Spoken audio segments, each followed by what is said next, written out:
Oh, Chancellor, I'll let you take a sip of your water from your Newscast mug. Thank you very much. Are you going to keep that, by the way? Am I being offered it? I think so. We can do is saving any money we can in this building. It's true. So, Well, as you were I'll be very happy to as take you were explaining your on Newscast Tuesday. mug. Right. Just before we dive into the substance, just a few life admin things. You were talking to Laura Kay on her show a few weeks ago. And you said you were going to get rid of the Nigel Lawson portrait in here. It's not in here, it's in number 11. Oh, it's number 11, of course. Because I was about to say it's not in here. Has it gone yet? Have you replaced it? It's gone. It hasn't yet been replaced. As you might have noticed, I've been rather busy. What do you hope to replace it with? Well, it will definitely be a woman, and there are lots of women that I take inspiration from. Women in politics like Jenny Lee, who created the Open University, Ellen Wilkinson, who was Clement Attlee's Education Secretary, who raised the school... March. Yes, the Jarrow Crusade, and raised the school leaving age, and who else? Alice Bacon, the only woman to have represented Leeds in Parliament before I became an MP.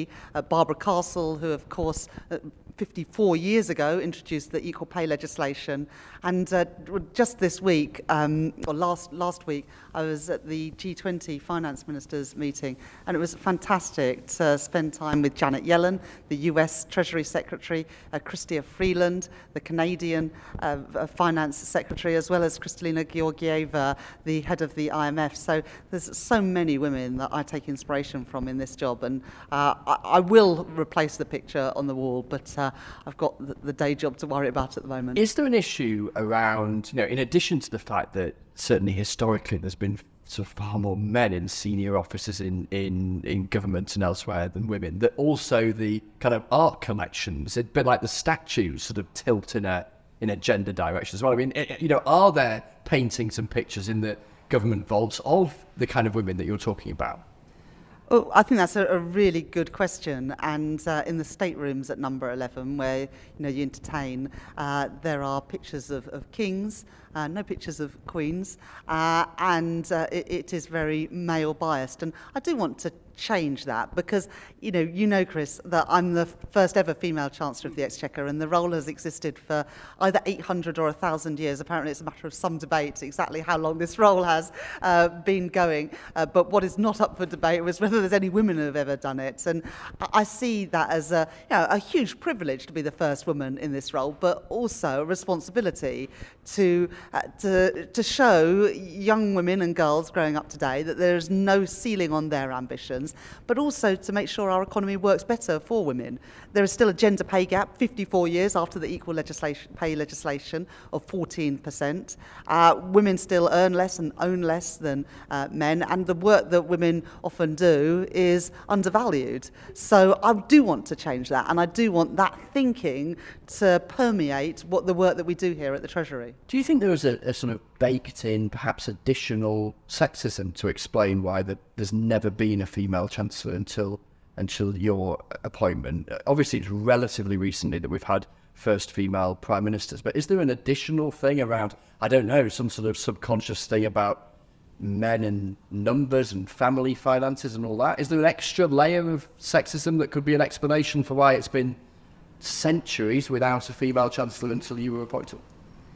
Well, I worked in banking and finance before I became an MP. I started my career, as you know, as an economist at the Bank of England. And back then, 25 years ago, when I started at the bank, that was incredibly male-dominated. My graduate intake of 36 new graduates on that scheme, just 6 of us were women. The Bank of England has never had a female governor. If you look at financial services firms, very, very male-dominated. It's beginning to change. Actually, compared to when I started my career at the bank, things have changed significantly. I think you now have a majority women on the Monetary Policy Committee at the Bank of England. That's never happened before. So things are beginning to change, but change is slow, and I want to speed up that progress. Right, let's talk about what's been happening this week. So you launched with great fanfare this audit you've done of what you described as the inheritance you'd received from the previous government. Just in terms of the process, so when you came in and sat in this office on the first day, Big Chancellor, did your officials say to you, "Oh, Chancellor, we've got some kind of bad numbers to tell you"? Or did you ask them to find them out? How did it work? So it was in this room on Friday, the 5th of July, at the table there, where I met with senior officials here at the Treasury. And I asked them a couple of questions about specific things, and they said, well, the problem, Chancellor, with that scheme is that there's not money there to pay for it. And then I asked them later about a different scheme, and they said, well, the problem is, Chancellor, is no money was sort of put aside for that. And I said, oh, it's a bit of a pattern here. I would like to have a fuller understanding of the different public spending pressures and how many of these schemes that were apparently in train and happening that don't actually have any pounds allocated to them. And that's when I asked for this audit to fully understand the scale of the public spending pressures. And to be honest, Adam, as we had these conversations over the course of that first weekend, I've got to say I did get quite angry about the state that things had been left in. Now, I don't blame the civil servants who told me about this. The people responsible are the previous government who left things in such a mess. But I asked the Treasury officials to give me that full analysis for a couple of reasons. First of all, we need to know what we're dealing with. But second, it is imperative that we are honest with financial markets, with the Office of Budget Responsibility, who are tasked with providing independent forecasts. But frankly, we're providing those forecasts based on false information. And I wanted to make sure that as we begin the budget process, and I kicked off the process for the budget and the spending review yesterday, that I knew what I was working with. Yes. So I understood what the starting point was. And just the weekend just gone, it's Tuesday today, on Sunday we finalised those numbers, that there was a £21.9 billion black hole this year. 3 months into the financial year, when I started here on the 5th of July, the reserve that's put aside for the year for emergencies had been spent not once, not twice, but 3 times over before I even arrived in this building. And that does make me angry. I think it's pretty horrifying that the previous government allowed that to happen. They signed cheque after cheque after cheque, knowing that they couldn't afford it, knowing that there was no money there.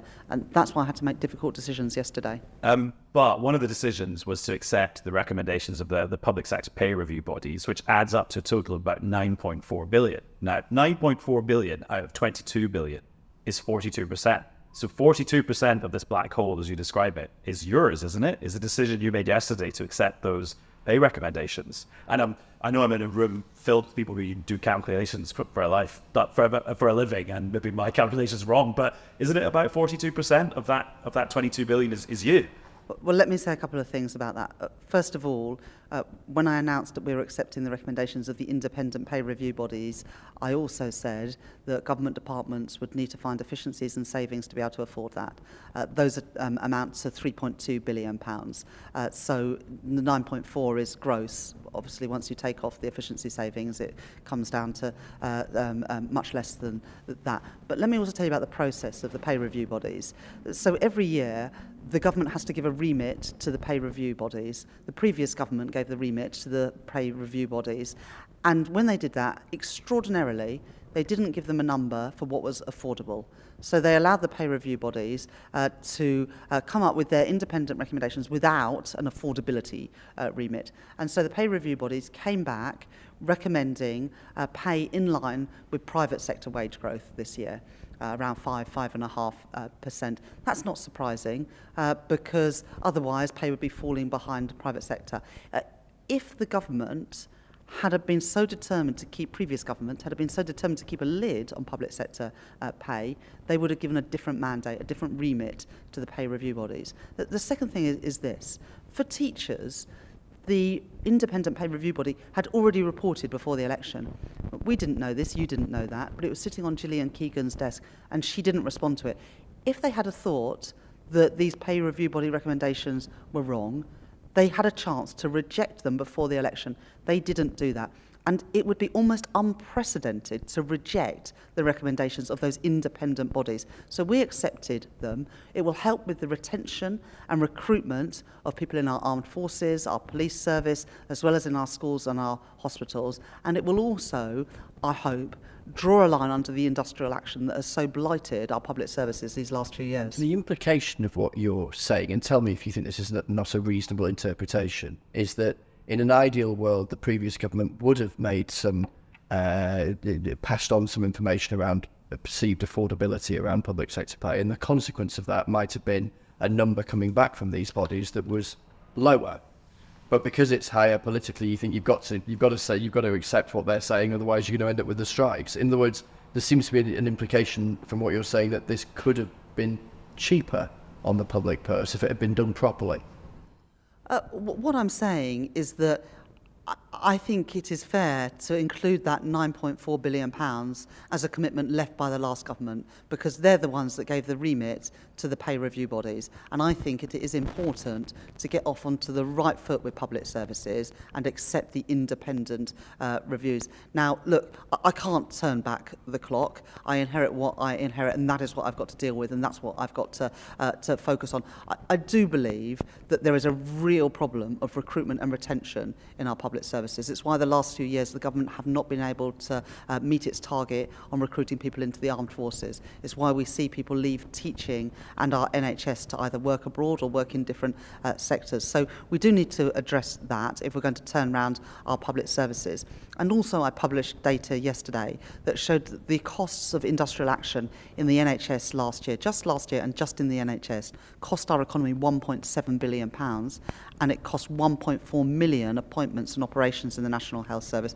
You know, people voted for change on the 4th of July, and part of the change that people wanted to see was an NHS that was functioning properly and was there for people when they need it.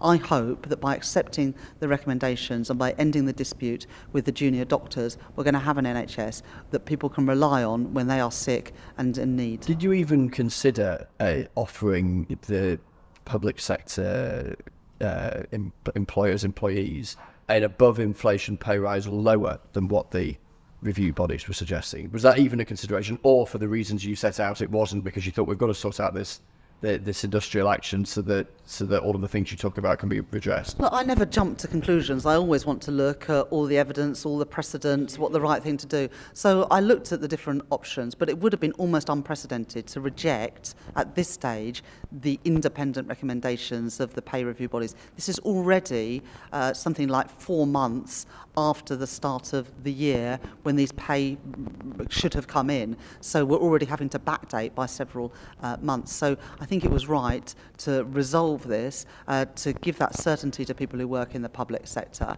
And I was very mindful of the fact that we are losing people and struggling to recruit people into these crucial industries. And you think during the pandemic or in our everyday lives, we rely on our police and our armed forces to keep us safe, rely on the NHS to keep us healthy, rely on our schools to educate us. And I think we do owe it to those public sector workers to accept the recommendations of the pay review bodies. Can I ask you a quick question about a phrase that you used a couple of times in the last few days, talking about a cover-up? Shouldn't a phrase like that be reserved for the, I don't know, I'm trying to figure out, Watergate or whatever it might be, a really, really high-level political scandal, as opposed to thrown around... It's like House of Cards, isn't it? Or just thrown around in political knockabout. In an era where there might be a kind of sense of an anti-politics mood, where there's a danger that the kind of language that politicians use about their opponents it becomes lowest common denominator, sinks the whole business of public life and opposition. I wonder what thought you gave to using a phrase as big as that. I think that would be a reasonable accusation to throw at me if this wasn't serious. But what we uncovered was really serious. £22 billion, not a some year in the future, but this year gap. Quite a lot of that's in public sector pay for a start, isn't it? Where at least you can have an argument about the extent to which it's reasonable to describe that as a cover-up. Well, we didn't know what remit the independent pay review bodies had been given. We didn't know that the recommendation of the teacher pay review body was already sitting on the desk of the former education secretary. But we do know across a whole range of areas, on trains, on asylum, on the advanced British standard, on transport projects, on adult social care, on hospital programmes, that the previous government had made promises to the British people, promises in their manifesto, promises when they were in government, and also given numbers to the Office for Budget Responsibility that were not accurate. How many of those projects were you going to keep anyway, though? Well, let me just say this. The reason it's so serious is because we saw what happened last time. A government did not say where the money was going to come from. It was in the mini-budget in September 2022, just under 2 years ago. And the consequences of that were devastating. Pensions were put in peril, financial markets went into turmoil, And interest rates and mortgage rates and rents, they went through the roof because the government lost control of the public finances. And when you play fast and loose through the public finances, it's ordinary working families who pay the price. So that is why it was so serious. And that's why I think it is perfectly reasonable to call it a cover-up. And they did it deliberately. And they did it putting their party before the country, knowing that when an election came, they could pass the problem on to someone else, and that's what they did. And I think one of the questions, when they called that election back in May, you were very active on that day, the very wet day. Yeah, has your suit recovered, Chris? Not really. Oh, dear. I still feel the dampness all these months on. Yeah. One of the questions that you asked that day, Chris, was why have they called the general election now? Yeah. And a lot of people say they should have waited until the autumn when the economy might have picked up.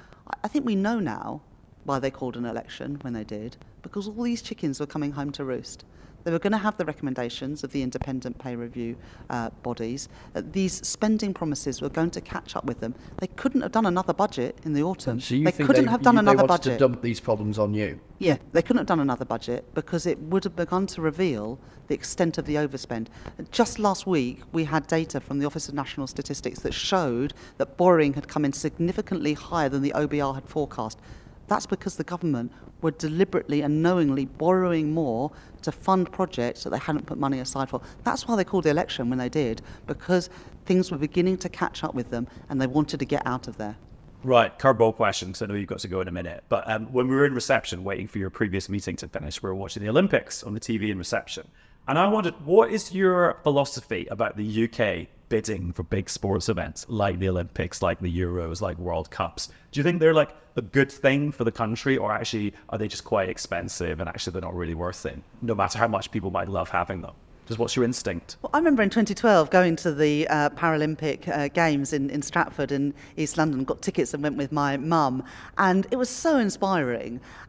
But more than that, I think it has left a legacy for Britain, a part of East London that has been regenerated beyond anything that I can remember of that part of East London. So I do think, if done right, it can have a really positive impact, both bringing the country together, as I believe the Olympics and Paralympics did in 2012, but also leaving a lasting legacy of regenerating. Now, obviously, you've always got to get value for money. I would say that, wouldn't I? I'm the Chancellor of the Exchequer. But I do think we should be proud of hosting the Olympic Games 12 years ago, and I think we can see a positive legacy from doing so. Come to think of it, it's a tricky place for a person with the title of Chancellor to go, isn't it? Because George Osborne got boomed, didn't he? Was that at the Paralympics? Paralympics, yeah. You were probably doing the booing if you were there. Can you deny that? You booed him at the Paralympics? That's what I wasn't doing the booing. I was doing quite a lot of cheering, if I remember, when I was there, but thank you very much. Oh, and also, I remember when you were in the Newscast studio a few months ago, you were saying you'd had to tell your kids no summer holiday because there might be a summer election. Does that mean you can actually go on holiday now? Not trying to catch you out like she's a shirker. So because I thought the election would be in the autumn, like many of us, we booked a holiday, but we booked a holiday very near to London because I was worried about going too far. So my kids, our holiday is about 45 minutes from where we live. So I said to my husband, we're going to have to drive the long way. They can be like, yeah, exactly. Into a traffic jam. Well, Exactly. At least it's a heat wave.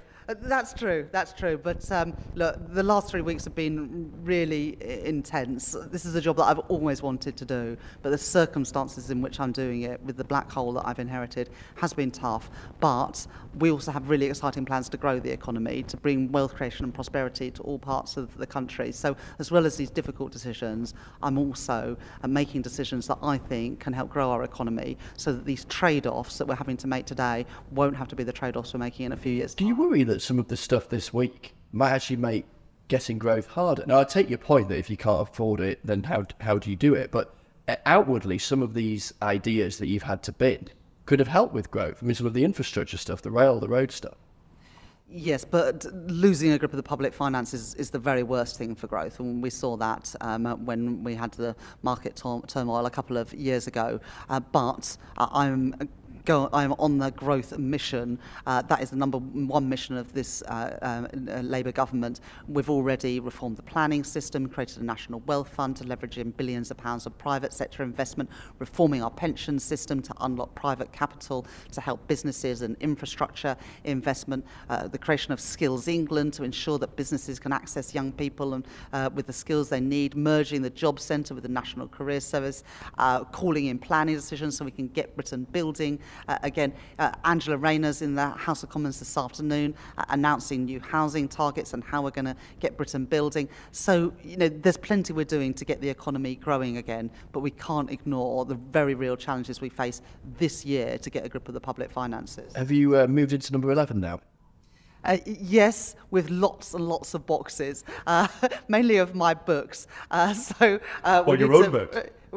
We need to get some.